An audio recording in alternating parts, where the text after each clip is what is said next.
All right, good afternoon. Welcome to Sociology 1. Got a pretty light group in here. I think we know why. It's Thanksgiving. I think a lot of professors cancel their classes on Wednesday. I don't know, but I wish they wouldn't. But anyway, if you're watching, don't cancel, okay?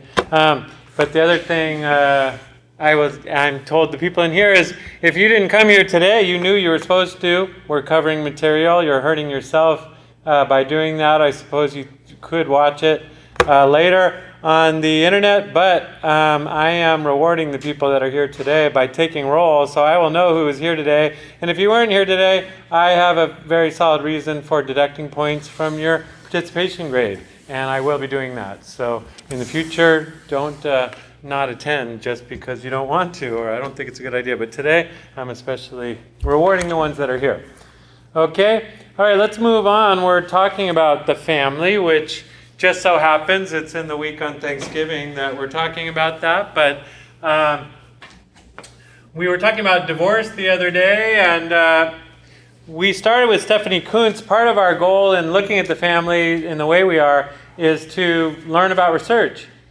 And so Kuntz's article, which we pretty much fully covered, is coming from a functionalist perspective. It's a functionalist article in that it looks at the family as one building block of society, and it's trying to ask, how can we get families to function better? And it uses the quantitative approach. She was crunching large data sets, and that's pretty typical of functionalism. Not all functionalists are quantitative sociologists, but it kind of goes with that perspective because it's a macro perspective, trying to look at big things like divorce in America today, which encompasses millions of people. And so it's big data, and with that kind of data, you need a quantitative approach. And she also talked about marriage as an institution and trying to make divorce an institution. That's where we left off. And the basic idea there was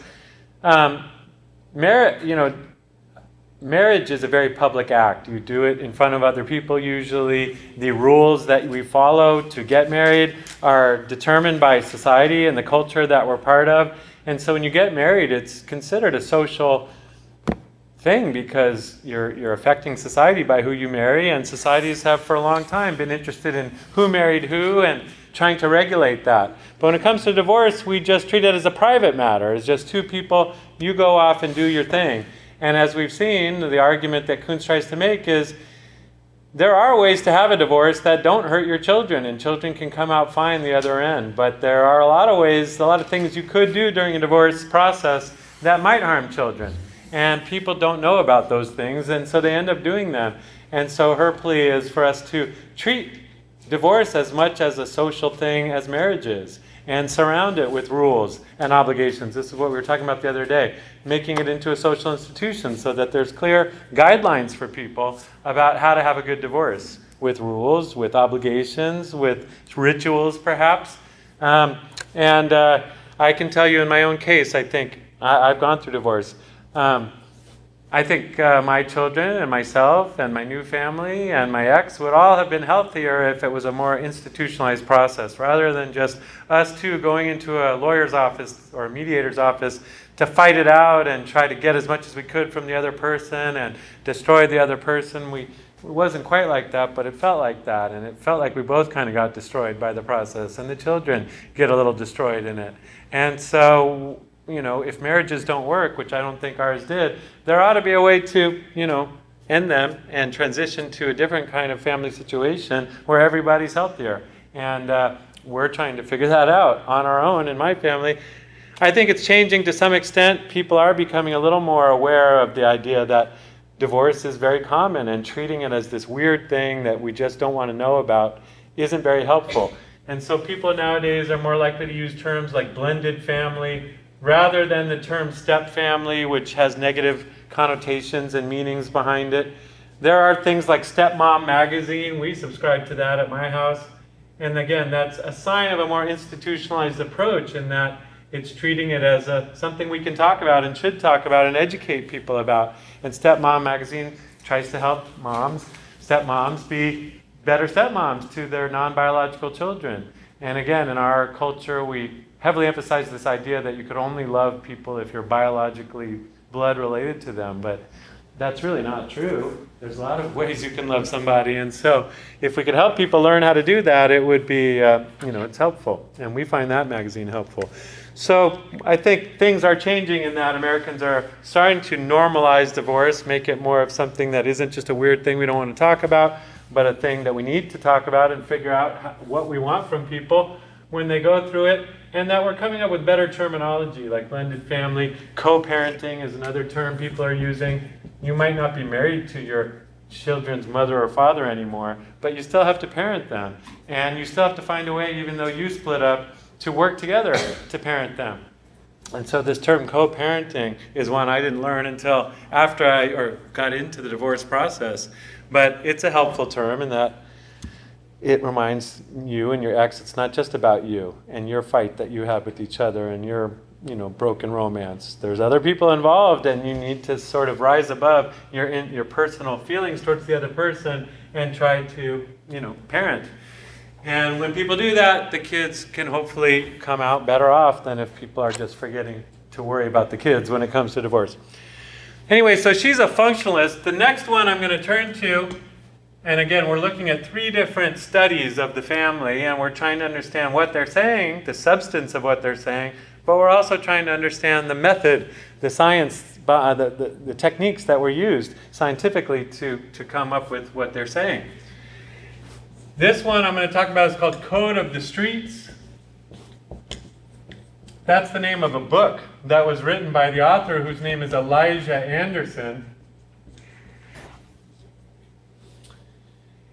As a book, it was what we could call a sociological bestsellers. Most things sociologists write, most other people don't read.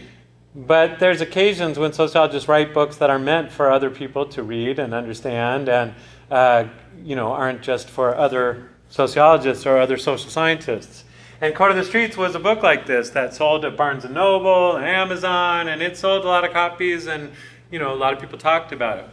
And it's an urban ethnography is what we can call this one. So we could say that Anderson is more of a symbolic interactionist rather than a functionalist who's trying to look at how families function and how we can get this institution to function better in our society. He's more interested in the meanings that people attach to their activities and interested more in the interactions between people in an everyday situation. So culture, he's interested in culture. Where do people get their beliefs and ideas? Remember, we've defined culture as the things that go on in people's minds and hearts that guide their action. In other words, the meanings people attach to things. And to study that, you have to be more up close to people. You can't crunch numbers and understand culture very well. You need to talk to people and get their views on things. And ethnography, as we've talked about, that's when you go and live with a group of people. Elijah Anderson, so where did he study? Urban means city. So this was the African American ghetto of Philadelphia.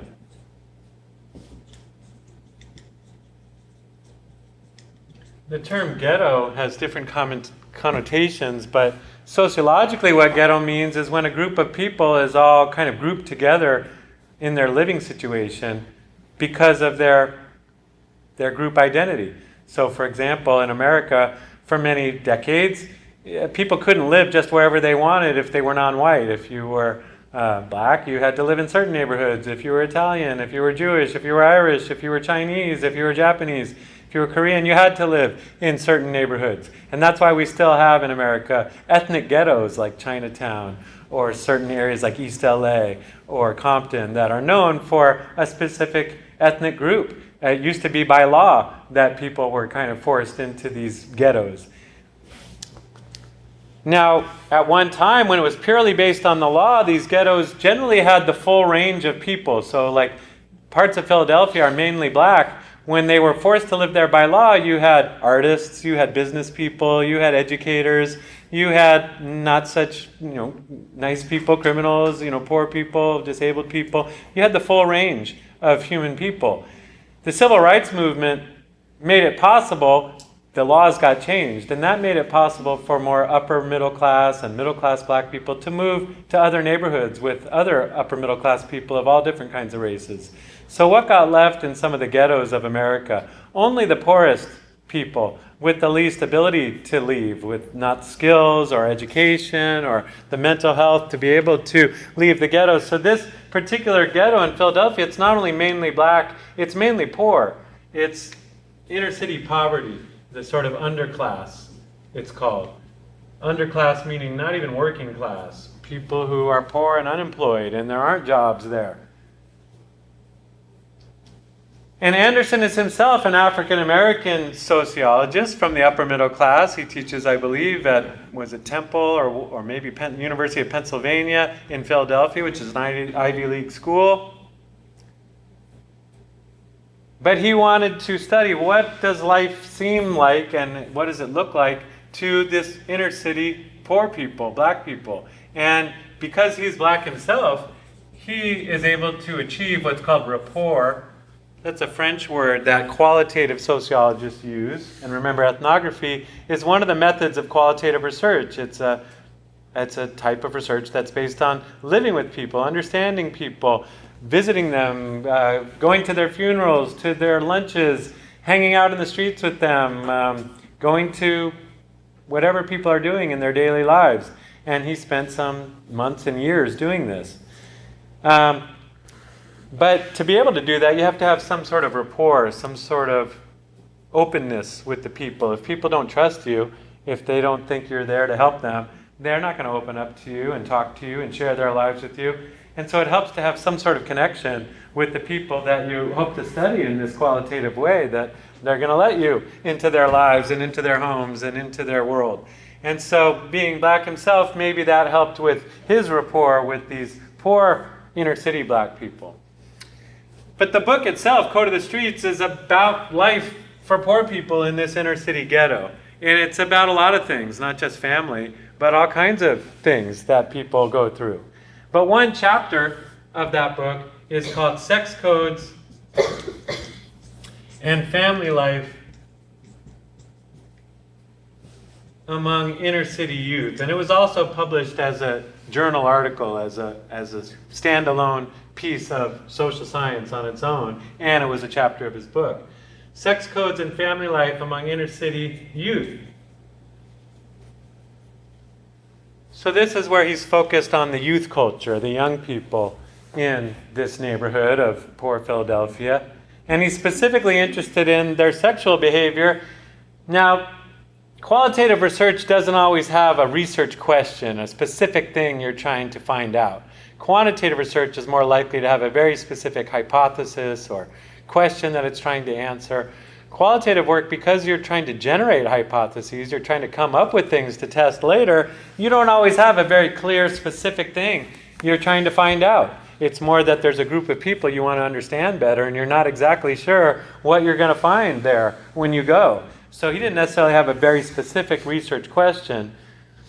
But in the case of young people, one of the things he really wanted to know more about is teen pregnancy. That's a problem that exists in this neighborhood that policymakers acknowledge and others acknowledge. It's not a good idea to have 14-year-olds going around getting pregnant, especially if they're not married or don't have a way to support the child. So that's one of his questions in this chapter is, why does that behavior go on so much among inner city, poor, African-American young people? And he says to understand that, you have to understand their sex codes. That's why the chapter begins with this idea of sex codes. What are sex codes?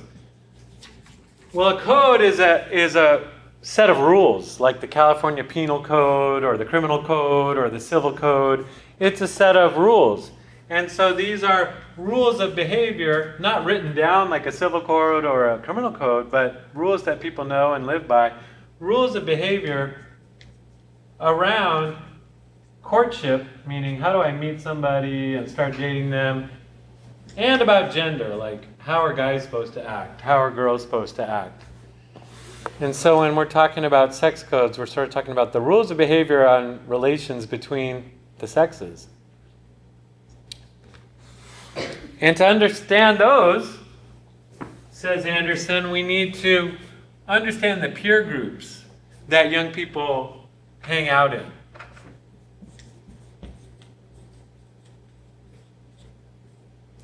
As we've talked about, norms or rules emerge when you have a group of people hanging out together, like we said, this classroom is starting to have rules emerging in it, like who sits where. But if a group of people, live in a neighborhood for many generations, of course, rules emerge. And they may emerge in, different groups within that group. So you have, I'm getting a little complicated here. The young people tend to hang out in peer groups. They tend to be age segregated. Meaning, I'm sorry, scratch that. I didn't mean to write it segregated. I meant to write sex segregated. And he actually is using the term sex, means sex, yes. Meaning the male peer group, the males tend to hang out with other males, and females tend to hang out with other females. In this neighborhood, you're not going to find too many groups of people where it's males and females just hanging out together socially. And so it's especially among the youth. They're sex segregated, but then they're also, for the males, it's also age segregated. So you will find young boys hanging out together as a group. You'll find teen boys hanging out together as a group. You'll find middle-aged men hanging out together as a group, and you'll find old guys hanging out together as a group. But you won't really find groups of men that are all different ages all hanging out together. On the other hand, for the females, he says, it's a little bit more intergenerational. You will see girls, teen girls, hanging out with middle-aged women and grandmas. Intergenerational. And even young girls. So the females tend to hang out together in an intergenerational way. And the sex codes are a little different for the two main peer groups that we want to understand here. So Anderson starts with the males. What's going on with them, and how can we understand what meanings do they attach to their own behavior, and how can that help explain the high rate of teen pregnancy going on in the neighborhood? And so for the male peer culture, because each peer group kind of has its own culture, its own set of beliefs and meanings and rules. For the male peer culture, he says it's all about playing. And I'm putting this in quotes, and I'm writing it in the vernacular. Playing, not ing, but in apostrophe. That's how the young men themselves talk about it. And he's trying to speak in their language. That's kind of one of the hallmarks of a qualitative researcher, is sometimes you impose, social science language on people, like peer group and peer culture and sex code. But it's better, oftentimes, or it's very common, to try and use the terminology and words and language that the people you're studying use, because you're trying to understand the world from their perspective. How do they see things? And so using their words to describe their own behavior is, a smart, logical thing to do. But what is playing, and what do these guys mean by that, and what is it all about? And you, as the scientist, as the sociologist, you don't just accept their definition of what it is, you use their words, but you try to kind of go beneath the surface a little bit and try to understand, well, they may not know exactly why they're doing what they're doing. They may not have a way to describe it. But you've probably heard of players, guys trying to be a playa, fronting like you a playa, don't hate the playa, hate the game. Have you ever heard people talk about playas? You've heard this before. So it's not a new thing. But what do guys mean by being a playa? And why do they do it? In Anderson's terms, it's really about status seeking through sexual conquest. What is status seeking? Well, that's trying to figure out, where do I stand in a group of people? Am I like one of the top people, or am I one of the lower down people?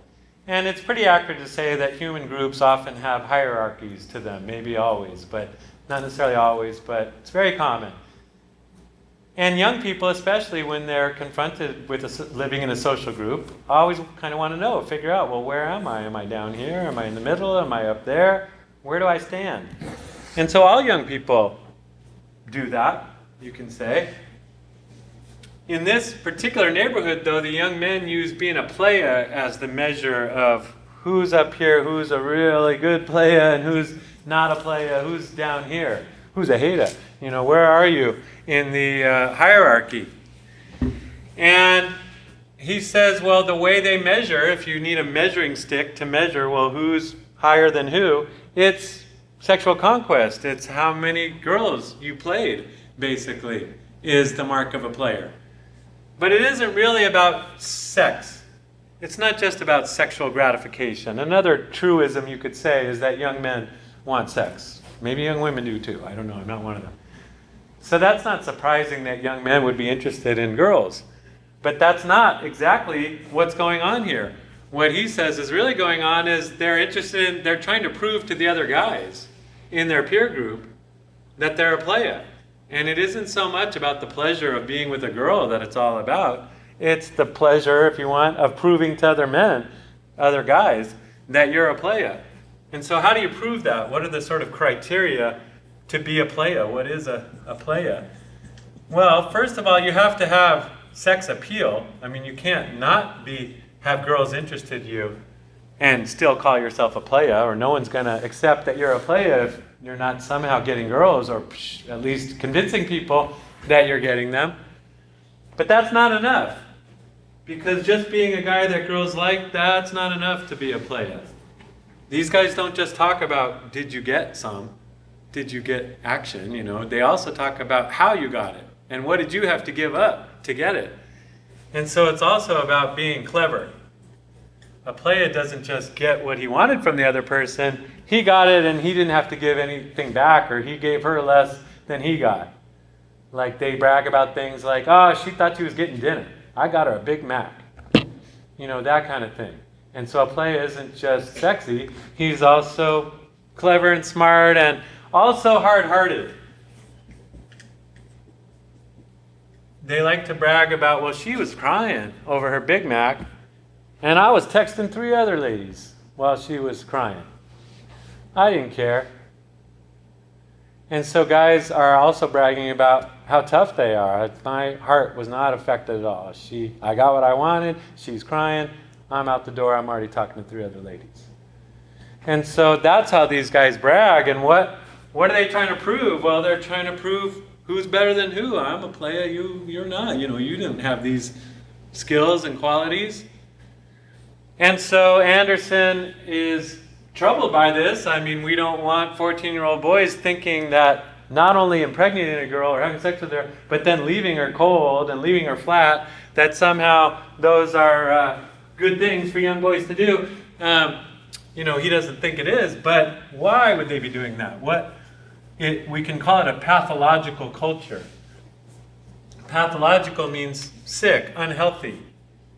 And as I've tried to explain in this class, we can think of culture and structure as kind of 2 sides of the same coin. Culture, as we've talked about, is, you know, what goes on in people's minds and hearts that guides their action. So what's going on in these guys' minds and hearts? Well, they think I'm supposed to be a playa. It's playing. That's the culture they're part of.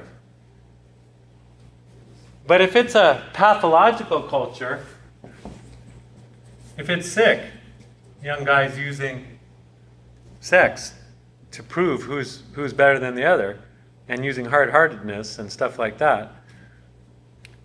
Well, what this model that I'm giving you suggests that if there's something sick about the culture, there must be something sick about the structure. That there's something missing. Remember, structure is who has what. And what Anderson is trying to get us to see is if young men are using sex to prove how great they are, there's something missing in their environment. In the neighborhood that I grew up in, we didn't brag to each other about how many girls we had sex with and how many we left hanging. Maybe because we weren't doing that. But we weren't really doing that, but what did we measure ourselves by? We measured ourselves by, well, how much money does your dad make? What kind of car does your family drive? What neighborhood do you live in? What College, what did you get on your SAT scores? Oh, only 1,300? Good luck with that. What college are you getting into? Oh, Stanford? Really? That's my backup because I'm going to Harvard. If I don't get into Harvard, yeah, I'll go to Stanford. So that's the kind of stuff we used to brag about and measure each other by. So what do young men in a lot of neighborhoods use? They use things like money, jobs, education. But that's what's missing from this ghetto. Nobody has any money. Nobody can claim I'm better than you because I got more money than you.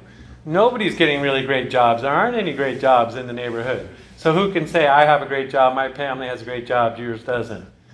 There aren't good educational opportunities. Nobody there expects they'll ever go to college. And so those things aren't in the environment to prove yourself by. What do you have? You have your body. You got your mind. And how can you use those to prove that you're better than somebody else? So if I can use my body to get women, that means I'm sexy. I can use my mind to outsmart them and be tougher than they are. Then that's what I have to measure myself by and compare it to you. If you can't play that game, if you're not the sexy type or that kind of type, another thing to be, and he talks about this in another chapter, is you could be a gangsta or a hustler. And gangstas also use their body, being tough, scary, strong, don't mess with me, and use their minds, outwitting people, making money illegally, but being smart enough, outwitting the cops, outwitting the other gangs. So it's a similar kind of measuring rod. Instead of sex, it's making money. That's the measuring rod, but it's doing it again, doing it with hard-heartedness, with smarts, and that kind of thing, a ruthlessness. And so there again, it's a sick kind of culture, guys breaking the law and being gangsters and slinging drugs to have a life. But again, it reflects what's missing in that community. In normal communities, healthy communities, people use the normal, legitimate ways of proving themselves, like doing well in school, getting a good job, making a lot of money in legitimate ways. So yes, it's a pathological culture, but it's reflecting what's missing structurally from that community. But what about the girls? I mean, are they just falling for it? I mean, what are they getting out of it? What's their peer culture all about? And why are these guys able to be players with these women? And so we need to turn to the female peer culture. Remember the female peer culture, I don't know, I hope you guys all can see at home what I'm writing. I can't read it. Maybe I need a darker pen. The female peer culture, this says female peer culture, that's all about babies. I'm going to refer to it, and Anderson refers to it as receptivity to babies. Receptivity means receptive, open to, welcoming of. Now, in my neighborhood where I grew up, we were not receptive. That neighborhood would not have been receptive to 14-year-old girls having babies. If a 14-year-old girl, what do you think if a 14-year-old girl got pregnant in Santa Barbara, where I was growing up in the suburban part of Santa Barbara, how do you think people would react to that? It would be like ashamed of them. It's shame. The first thing is, don't tell anyone you're pregnant. We're going to pull you out of school. Don't let the other kids at school know you're pregnant. You'll go to a special school with other pregnant girls. It's shame is the ultimate feeling. And people feel like, wow, she really messed up her life because she could have gone to college, she could have gotten married, she could have had a good career, and now she's just going to be taking care of a baby. And so people are ashamed about it, they're worried about it, they think it's tragedy. In this neighborhood, if a 14-year-old gets pregnant, it's not necessarily seen in those terms. It's seen in kind of opposite terms. What do babies mean? If a baby gets born, or if a girl gets pregnant in that neighborhood, it's not seen as a tragedy. First of all, babies equal positive social interaction. One thing Anderson notices is when a girl gets pregnant, remember the female peer group is more intergenerational. So you will hear the older ladies talking about the younger ladies and girls. And when the girl was running around with the other players, the older women might be saying things like, oh, she's headed for trouble. She's hanging out with those players. She's going to end up, no good. She's around the way, girl, that kind of thing. But then, if she has a baby, they kind of stop talking about all that stuff. And what do they talk about? Well, now they talk about, let's go over and visit her. Let's bring clothes. Let's make my favorite sweet potato pie and bring it over for the baby and the mama. And so, in other words, in this community, according to Anderson, people have very few opportunities to get together for positive social interaction.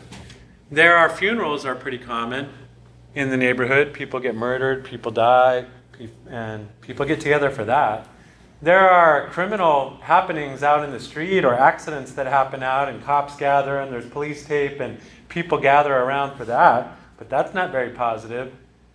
And so Anderson noticed there's very few times, if you're living in the poor ghetto, where you get together, get a chance to get together with other people in a festive way and be happy about the future. It's mostly we're getting together to talk about this terrible thing that happened. So when a baby's born, it gives people an opportunity. Let's get together and have a baby shower. Let's get together and just have dinner with the mom, and we'll bring over the food we made, and we'll get to hold the baby. We'll get to do some babysitting.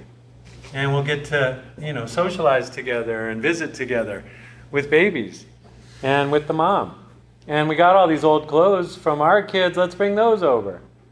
So it's really a chance to give, a chance to give presents, a chance to talk, a chance to hold a baby. So the women and the older women in the neighborhood aren't sitting there saying, what a terrible thing that she got pregnant, that she had a baby. They're pretty open to that idea. And a second thing is babies equal hope. Again, the ghetto is filled with lack of hope. We're poor, we've always been poor, we're going to be poor. They don't have a whole lot of hope all the time for their grown children. My child's having trouble in school or things like that. But when a baby's born, you can hope about a baby because nothing much has happened to the baby yet. You can look at a little beautiful cute baby and say, wow, he looks like Michael Jordan a little bit. He looks like he could play basketball.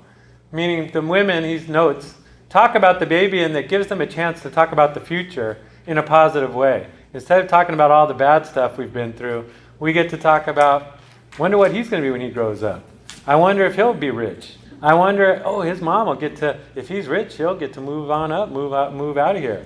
And so it's not a reason to sit around and talk about tragedy or talk about how messed up that girl's life is now, because another thing they all know as well, she was poor before she had the baby, she's probably going to be poor after she had the baby, and she could have waited until she was 24 instead of 14, but she's going to be poor then too. So poverty is the reality that we're living with, and we don't necessarily see a big difference between her having the baby when she's 14 or 24 or 34.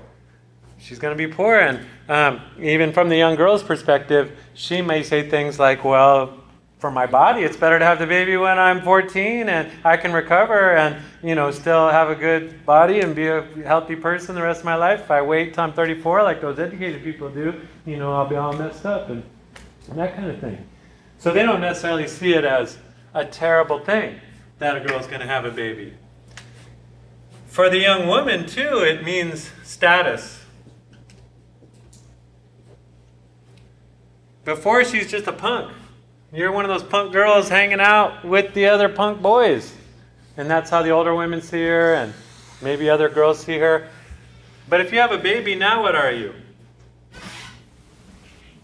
They still call you a punk with a baby, or what do we call a woman with a baby? Mom. Now she's mom.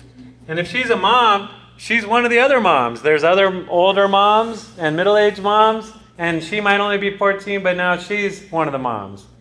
And if you're one of the moms, you automatically have more status with the other moms. And you're not a punk anymore. And you're not just a teen girl. You're a woman with a child. And so you're more in their status. And you're accepted more by them. So from her perspective as a 14-year-old girl, Did I lose anything by having a baby at 14? Well, I got a lot of social interaction with the influential ladies in the neighborhood. They like me now. They want to hang out with me. They consider me one of them. They call me mom, just like their moms.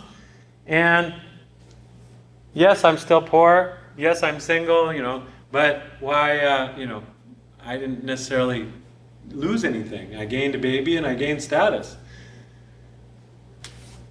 Also, though, why do they do it? Middle-class fantasies are a part of it. If we ask, Anderson talked to them, well, what about the guy? I mean, where is he? Are you going to get married? What's up with that? And so here is where you kind of learn, what is the game that these players run? What is the game? If you're a player, what kind of game do you run on a girl in the ghetto to be able to win as a player? And the basic game that Anderson was told was they paint for the girl a picture of middle-class happiness. They say, hey, it's going to be beautiful. Mama, we're going to have a baby. You'll stay home with the baby. We'll get an apartment. You'll move out of your mom's house. You can live in the apartment. I'll work. I'll come home every day, and we'll walk in the park with the baby in the baby stroller. We'll have dinner. We'll enjoy our life with the baby. It's going to be beautiful. And when girls hear this, that does sound like a life they want. The idea of having your own place to live, not with mom and dad, to have your own child, and to maybe be a stay-at-home mom while the man works and provides for the family. Those sound like things they want in life. And when the guy's saying it, do they believe it? Well, Anderson's asked that. Did you see this? Was the guy just giving you game, just giving you a line, or did you really believe he was going to do these things? And they say, well, of course he's a player. I know he's playing. He's a player's play. And he's giving me a game. And I know at a certain level, what job is he going to get? What jobs around here pay enough for him to support me and our apartment so I don't have to work? I don't see where those are. What apartment is he going to rent? I mean, is he going to have a down payment? Is he going to, have 2 months rent, all that kind of stuff? Is he going to be able to really get his apartment? So they know at a certain level it's not reality that's being given to them, but it's a fantasy that they like. And they figure, well, maybe he could deliver.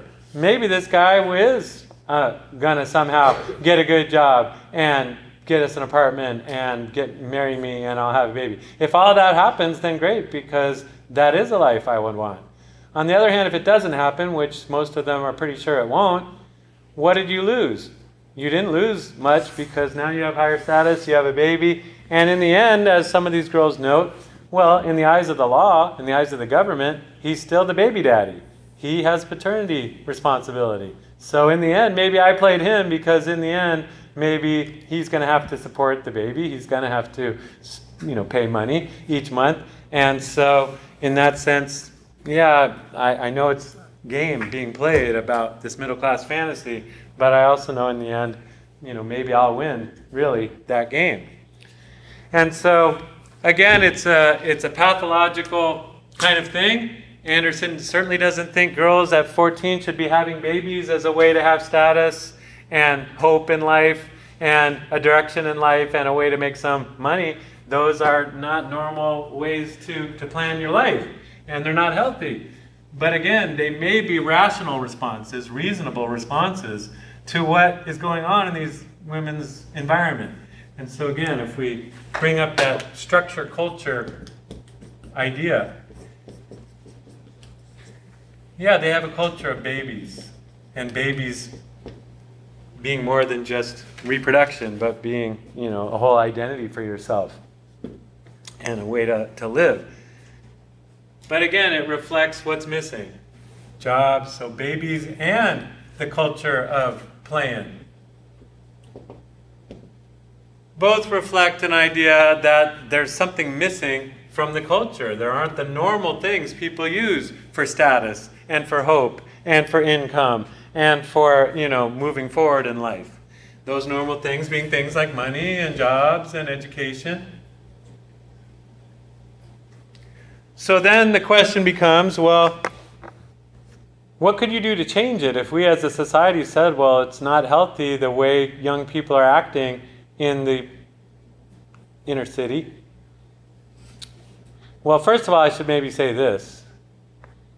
Is Anderson's analysis, is it generalizable? Or in other words, what's the weakness of taking a qualitative approach? If you just go study one community in an urban ethnography, you could say that his end is one. He studied a single community.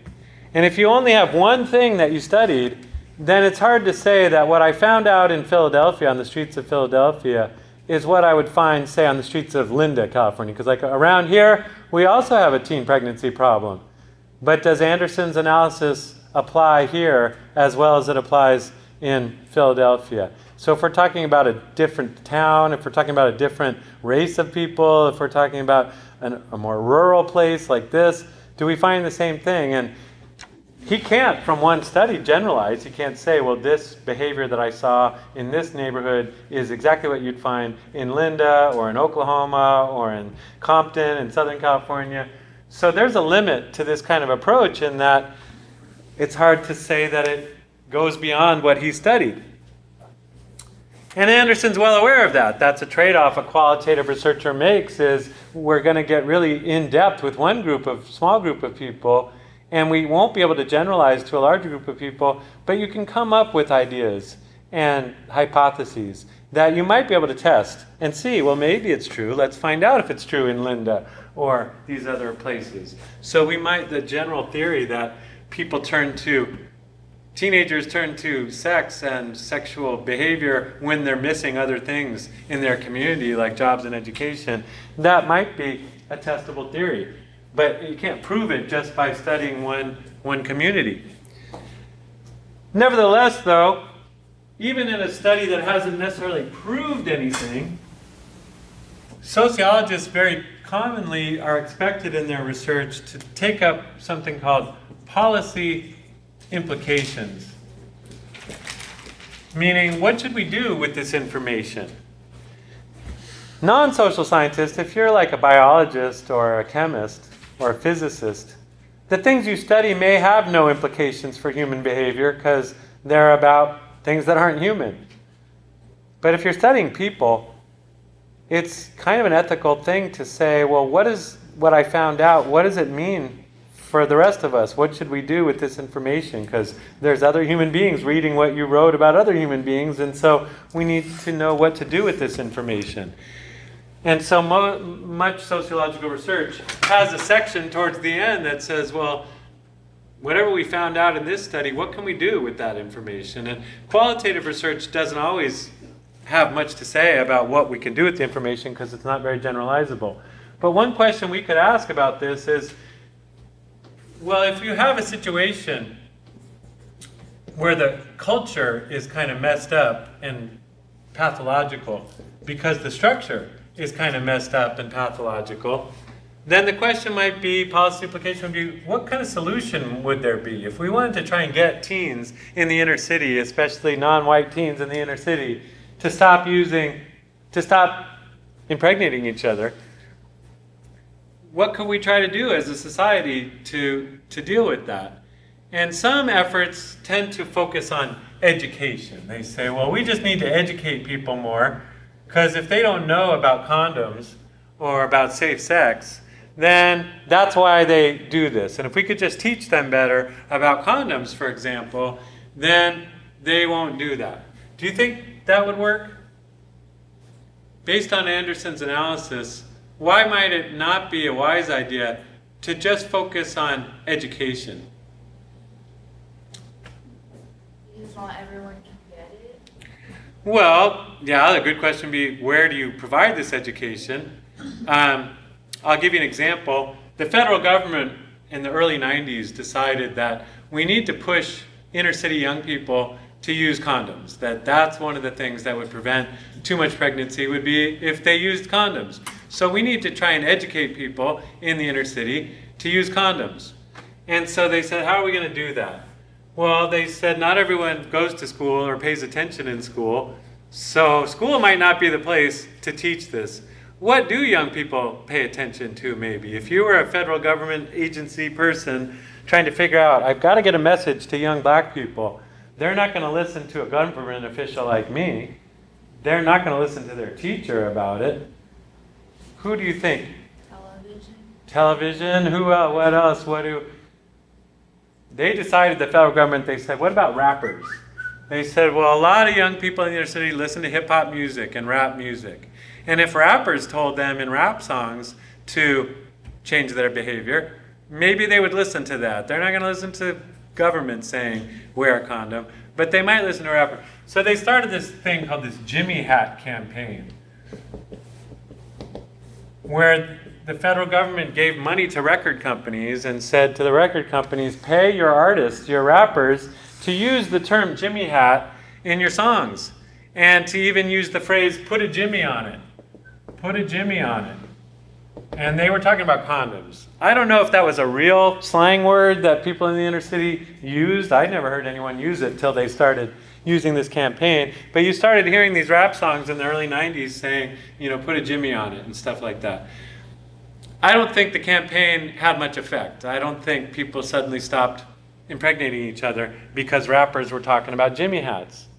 And Anderson's analysis maybe helps us understand why, because if all you're focused on education, then you're focused on people's thoughts. Thinking and feeling is what culture's all about. And so education is trying to get them to their mind and say, if we could just change your mind, change your thinking a little bit, then maybe you'll change your behavior. And Anderson's analysis, as I'm saying, is pointing out that people's culture is a reflection of what's going on in the structure. So if you just try to change their mind, but you don't change their structure at all, you're not going to have much effect at changing their mind, because they might hear, okay, yeah, I should wear a condom. Oh yeah, that rapper I like says wear a condom. But if they're still faced with a world where they don't have jobs, they don't have education, they don't have money, they're still going to think that being a playa is an important thing to be, and they're still going to engage in that behavior. And some might use condoms and some might not, but it's really not addressing the underlying cause of why people are doing what they're doing. It's just telling them to change their behavior without changing anything else about their lives. A similar thing was tried to do with drugs. They said, if we just make a big campaign saying just say no, and we run commercials saying just say no, and we run all these ads and posters that say just say no, then people won't use drugs. Well, that didn't work. Drug use went up after the whole just say no campaign. And again, a sociologist might say, trying to change people's culture, how they think about something and feel about something, isn't very easy to do unless you're also giving them other things to say yes to. They're not going to say no to drugs if that's the way to make money. If if no jobs in their community and nothing to do, then drugs become the way people add excitement to their life and money to their life. If there aren't jobs and other things to be excited about, then drugs will be the thing that people are turning to. So it's the same sort of thing. You can try to say, change your thinking and wear a condom, but if you're not changing the structure of the community. So that's where Anderson comes down on the solution thing, is you got to change the culture. Well, but here's the punchline too.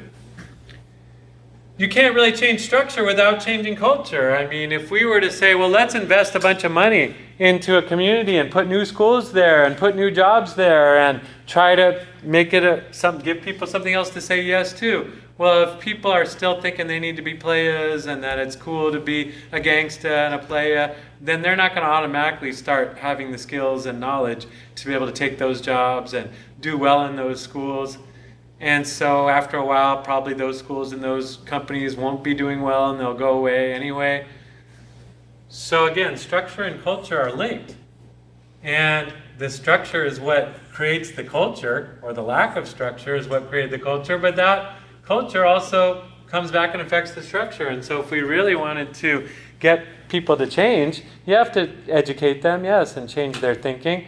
But you also have to change their environment and give them other things to be and shoot for. And you have to do both at the same time. But thinking, and it's all too common that we just try to do one or the other. And then it fails. And then we go, see, nothing works. But sociologists for a long time have said, people are complicated people that are both cultural and structural. And so we need to think about both at the same time as much as possible. And that's what I've been trying to do all throughout this class, is see how the way we feel and think reflects what we have or don't have. And if we really want to change either one, we have to change the other one. but again, how generalizable is Anderson's? I mean, would we find the same thing here in Linda? Maybe. Maybe it's lack of jobs and hope and things that make people turn to things like drugs and sexual behavior at a young age around here. Another thing I might bring up around here is boredom. I mean, in rural communities like this one, a lot of young people say there's just nothing much else to do other than, have fun, party or whatever. And so that might be a little bit different situation than inner city Philadelphia. So that's the limit of a qualitative study, is if you don't have a big N, it's hard to generalize. But you still can get insights into why people do what they do that you could then try to see if you could test it out on larger samples of data. The third article that I want to talk about is called The Incidence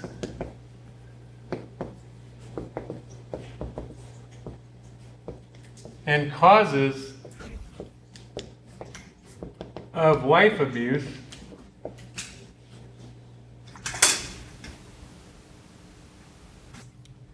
and this one is by Maxine Bakazin and D. Stanley Eitzen. I'm just going to refer to them by their last name. By the way, people seem to not know that these days. In the academic world and higher education world, when you're talking about scholarship, you refer to scholars by their last name, not by their first. And students all the time are referring to authors by their first name, but that's not how we do it. So this is Bakazin and Eitzen, two different authors. But anyway, they are more writing from a conflict theory perspective. We saw Kuntz is kind of a functionalist, pretty standard, straightforward approach. Anderson's more of a qualitative, symbolic interactionist kind of approach. And this is more of a conflict theory approach.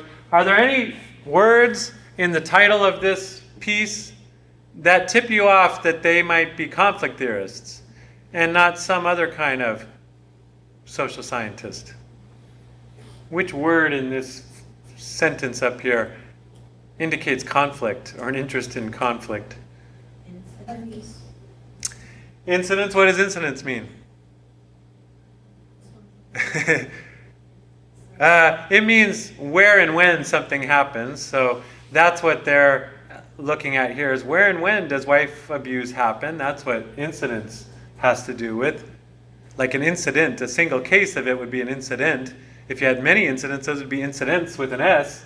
But then just the study of where and when it happens is talking about the incidents with NCE.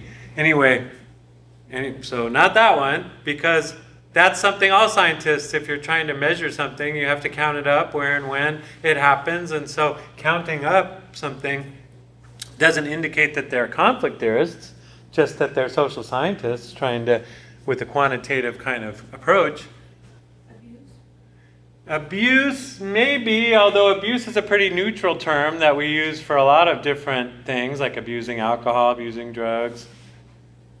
Causes? Huh? Causes? Well, causes, all scientists, we started our discussion of research with, you were kind of right, but all scientists want to understand what causes what. That's what makes us scientists, really, and not just assuming we know what causes what. So if they're trying to study the causes, they're being like a scientist. But what makes them a conflict theorist? It's really this whole phrase, wife abuse. Are there other words that people use for that same thing that are have less conflict in them? What, you know another phrase people use for wife abuse? Domestic violence. Okay, so we could call it domestic violence, but this goes back to the movie Tough Guys that we watched. What's the difference between calling it domestic violence or calling it wife abuse? If you say domestic violence, it kind of catches your attention a little bit more. It does? I don't know. Well, that's meant... It sounds more serious. It does? Maybe the violence part does. I don't know, but maybe we've gotten so used to wives being abused that it doesn't sound interesting to you. But what I was getting at is this phrase degenders it. It's called degendering the behavior. And Tough Guys talked about that. Like, when we call something a school shooting, we're making it sound like boys and girls are equally likely to do it. But every single school shooting has been a boy doing it.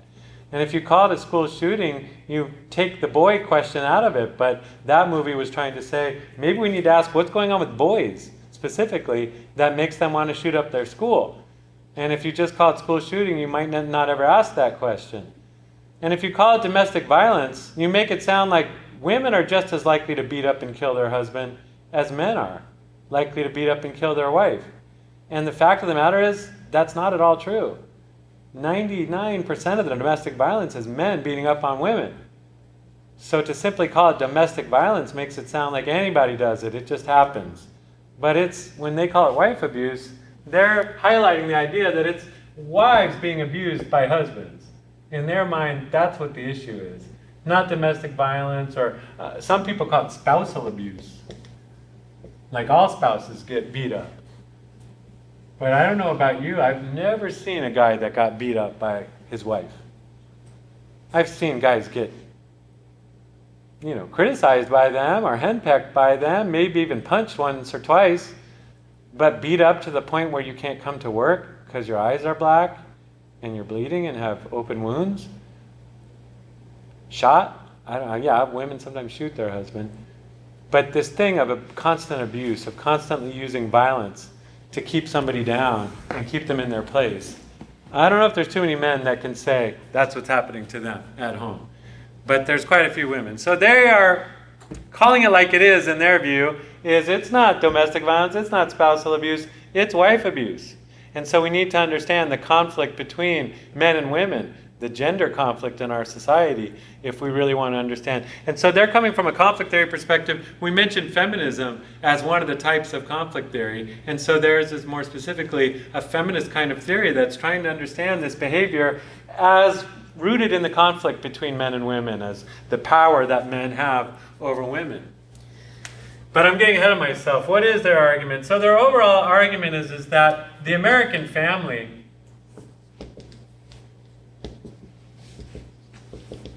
is a microcosm of American society. What's a microcosm? M-I-C-R-O-C-O-S-M. It's a smaller universe. Micro means small. Cosm refers to the cosmos or the universe. And so a micro universe is like a smaller version of a bigger thing. Like, I don't know if you're into fish, but if you have an aquarium at home, like with Pacific fish in it and a saltwater aquarium, you could say that little aquarium is like a mini version of the Pacific Ocean in your living room. That's like a microcosm. And you could say that an American family is like a little mini version of America. In fact, some people are saying America just had a divorce on November 8th. Maybe we did. I don't know. The white people divorced everybody else. I don't know. No, I'm just kidding. But you could say, and they say, if you could try to understand American families, to really understand them, we have to understand American society itself, and specifically the conflicts in American society. If you want to understand conflicts in an American home, you've got to understand conflicts in American society as itself. And they start, therefore, with the premise that America is a violent, patriarchal society.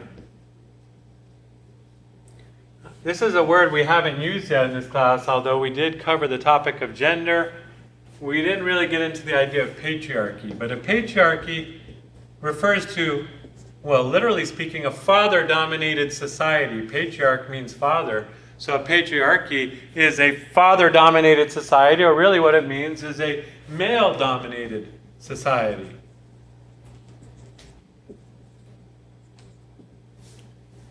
And so they are starting with the premise here that America itself is violent and male-dominated.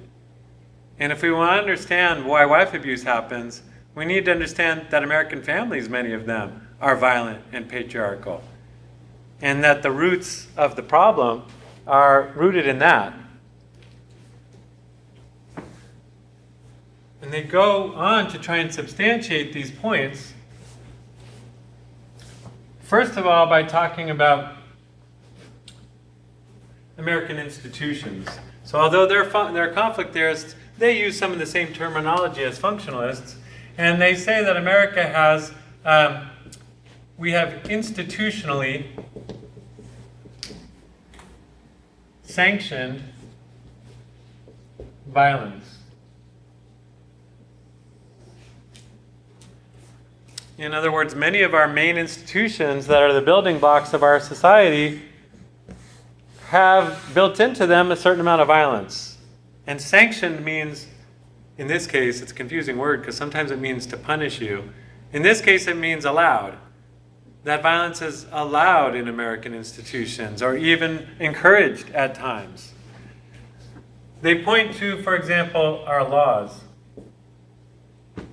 The American legal system is rooted in what's called British common law. So before we had a constitution in America, we operated under British common law or English common law, and and many of our laws today that are in the Constitution and other codes of laws and states and stuff come from that original common law idea. And one of English common law's idea was the idea of women as chattel. Women were defined in English common law as chattel. I don't think I spelled chattel right. It's basically like cattle. It's the same root of the same word. So what is your cattle? Your cattle is your livestock. And legally speaking, according to British common law, your wife had the same legal status as your cow. Meaning, he's the possession of the husband. The husband can do whatever you're allowed to do to a cow. That's what you can do to your wife. So are you allowed to hit your cow? Yeah, you're allowed to hit your cow with a whip. In English common law, are you allowed to hit your wife with a whip? Yeah. Are you allowed to have relations with your cow? Intimate relations? Some people do. I don't know. I haven't. But according to British common law, for example, there's no such thing as raping your wife. She's your chattel. So if you want to have sex with it, you can have sex with it. And it doesn't have the right to stop you from doing that. So according to English common law, a woman's status to her man was that he was her property. And he can treat her with the same respect as he can treat other livestock that he has. And that was built into the law. It's not really built into our law today, although for many years in America, women couldn't own property. How can a property own property? How can a cow own another cow? You weren't allowed to vote. Why would we have cows voting? You weren't allowed to hold office. We don't want cow to be president. Those laws have changed, but in many men's eyes, their wife is still their property. People still refer to it as my woman, my wife. She's mine, and when violence occurs, some men see it as their right to do it. It's my woman, I got to learn her lesson. She's going to learn from me the right way to treat me. And they see it as not only their right to do it, but almost like your duty. If you're going to keep a woman in line like a cow, you'd be a bad cow owner if you didn't, put a brand on that cow, or maybe I should use horse, put a bit on the horse and a halter and all those things to control the horse. And so some men think of it that way when it comes to women. Another thing in British common law was something known as the rule of thumb. We still use that phrase today. You probably have heard people say, oh yeah, that's a good rule of thumb. That's a good rule of thumb. Where did the original rule of thumb came from? Well, British common law says, yes, it's okay to hit your wife with a stick. Just like you can hit your cow with a stick, it's okay to hit your wife with a stick. But not any old stick. Like you can't club her to death with a big club. That would be murder. But you can discipline her with a stick. How big of a stick? Well, if you don't have a measuring rod with you or a measuring tape, use your thumb. If it's no bigger than your thumb in diameter, then it's a good stick for hitting your wife. If it's bigger than your thumb, like a branch like that, you might want to stay away from that one. But if it's a nice thumb-sized stick, that's what you can use on your wife. So that's where the term rule of thumb originally came from, according to Bakasin and Eitzen. Some people would dispute that, but that's where the rule of thumb supposedly came from, is English common law. And nowadays we use it to mean anytime you don't know what the actual rule is, like if you're trying to figure out how do I spell a certain word. Well, one of the rules of thumb is I before E except after C.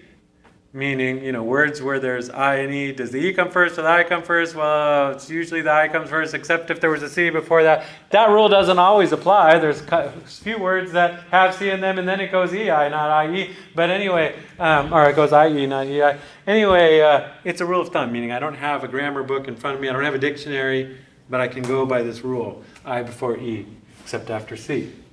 Anyway, so again, it's still in some men's minds, even though it's not in our law anymore, that it's okay to use violence and sticks and things like that, or at least your fists, to keep somebody else under control. And a lot of men apply this not just to their wives, but to their children.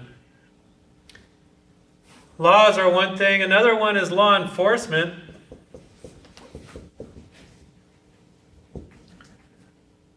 For a long time, cops didn't necessarily see domestic violence, and that's the term they would use. They would even make it more neutral. They would call it a domestic situation. We're getting a call to show up at a domestic situation. There's screams and fighting going on. People reported from the house. We're going to go to the domestic situation. And that means they take a kind of lax approach. You can say that there may be laws nowadays against hitting your wife with a stick or with your fist, but it's not always treated as a legal crime. For example, if a cop were driving down the street and he saw two men in the street, and one man had a bloody nose and a black eye, and the other man had red knuckles, a cop would say, I have all the evidence I need here to know that an assault occurred. We have one guy bloody and broken, another guy with evidence of assaulting him. I can arrest this guy and I can charge them with the crime. But when it comes to domestic situations, it used to be quite common that the cops show up, they see a woman with a black eye and bloody nose, they see a guy with red knuckles, and they don't see it as a crime. They see it as, well, this guy's beefing with his wife. This guy had an argument with his wife. They had a domestic situation. It's the same crime. Punching somebody and causing them to bleed and that kind of thing, it's a crime. But why, if it's in the street, it's called assault, and if it's in somebody's home, they see it as domestic situation. And they didn't always prosecute it as a crime. They didn't always arrest somebody or charge somebody or, pursue the case as a criminal thing. Now, partly that's a sign of the patriarchy. If most of the cops are men themselves and they show up at a situation like this and it's another man, then in a lot of cases the men take the other man's side and they kind of feel like, well, if I were in that boat, I might do the same thing, and so, we're not going to go hard on this guy. That's one reason a lot of police departments nowadays insist that when it's a domestic situation, you bring along a female cop too. Part of the reason there too, in defense of cops, they can't always charge a crime, because to be able to charge a crime, it's helpful to have testimony from the person that got punched. And if the person who got punched says, we were just arguing, I'm not going to, and if they say, are you going to press charges? Are you going to testify in court that he hit you? A lot of women say, no, just take him away for the night or make him stay somewhere else tonight, but we'll see him in the morning. So cops can't always do much with a domestic situation. We also have other laws like private property laws that prevent cops sometimes from really investigating domestic situations the way you would investigate an incident in the street. So if there's guys fighting in the street, a cop has much more ability to get the evidence they need to charge somebody. But we have private property laws. And according to our Constitution, private property, I guess, matters more than a woman's well-being. Because men can hide behind the private property and say, sorry, you don't have a warrant, you're not coming in here. And so, but anyway, that's why a lot of cops nowadays the departments bring along a woman. A woman might be more able to talk to the other woman and get her to know her rights, know that she can charge the guy, and it might be a good idea or it might not be, but different things that can happen. And so it's changing somewhat, but historically speaking, law enforcement laxity, I guess I should add that word. The law itself has changed to be more in favor of prosecuting this as a crime, but the cops aren't always keen to do it, so they're relaxed about it. Laxity, meaning they're not that strong on enforcing the law. Another thing they mention as one of our institutions is religion.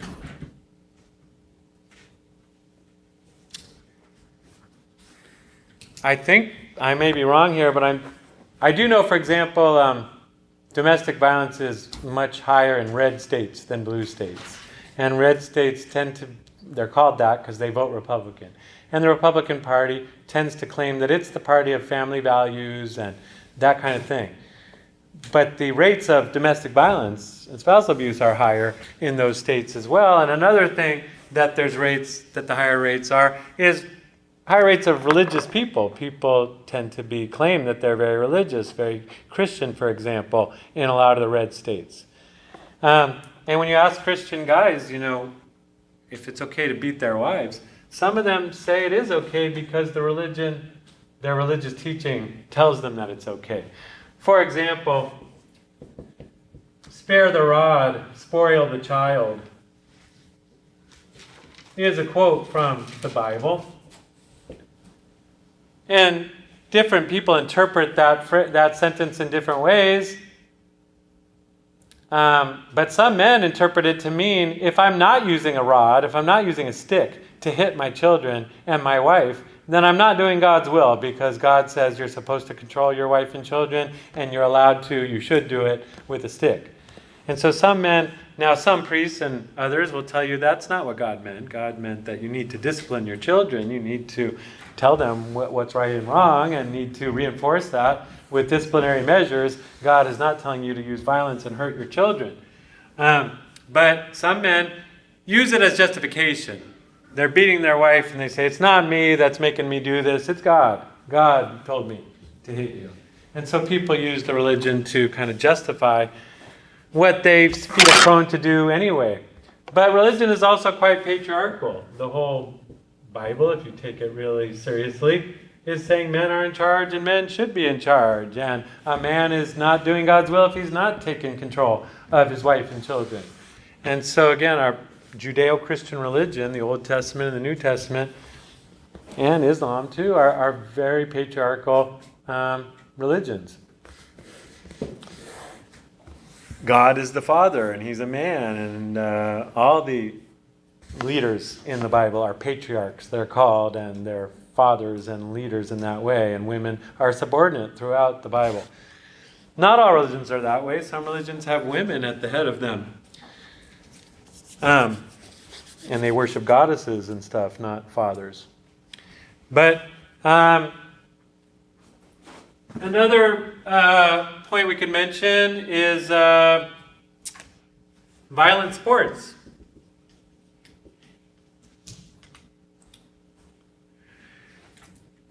They used to say, I don't know if this is still true, they used to say Monday night was the peak night for domestic violence during the week. Why do you think Monday night? What's going on Monday nights? Well, Monday Night Football for a long time was associated with a peak in domestic violence because men would have a few beers or whatever, drink a little too much. It's during the work week, so people are a little stressed out, and that might be when domestic violence happens, when you mix alcohol with stress and your team just lost, and you watch a bunch of guys beating each other up on a football field. That might be when you feel like beating up your wife a little bit. And I don't know if that's still true, but the general point that Bakazin and Eitzen are making is that a lot of men watch violent sports where men are shown to be violent and dominating and controlling, and girls are shown to be only good for like shaking things in the camera and stuff like that. And again, the larger message there to boys and to men is, men are large and in charge and violent and strong, and girls are little and quiet and they just support the men. And so it kind of creates a mentality of, in my home, I'm the big, strong quarterback, and you guys are the cheerleaders, and, I'm the one this is all about, and, if you're not supporting me, here's what you get. And that men boys growing up thinking they're supposed to dominate people, beat people, decimate people, the way all these values that football and other violent sports promote. A lot of boys take those to heart as being the kind of men they're supposed to be. It was a similar point that Tough Guys made about sports. It's not like watching one game makes you go beat somebody up, but after years of watching football, loving football, making heroes of these football players, you develop a mentality and a way of treating people that might lead to domestic violence. What else could I mention here? I'm trying to remember, and I don't have my notes in front of me. All the different institutions they mention. They do mention, which one? Oh, guns, gun ownership.